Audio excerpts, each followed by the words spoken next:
This concert tells a story, a character moving through different emotions, and every song I play reflects those emotions. It's a cinematic emotional journey, like watching a movie without the screen, and we become the main character. But the story is never the same because everyone in the room during the concert experiences it differently through their own perceptions, ideas, past experiences. So the story becomes your story, and the music becomes a doorway beyond the noise of the mind.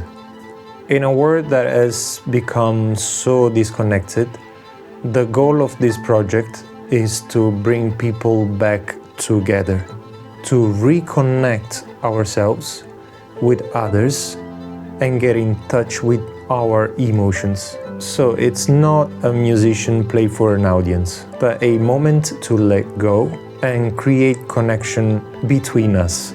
If you're looking for a moment to feel, get beyond your name, your past, your future, for even just an hour, I would love to be part of your journey. And I will see you Friday, May 8th at 7 p.m. at the Bechstein Hall in London.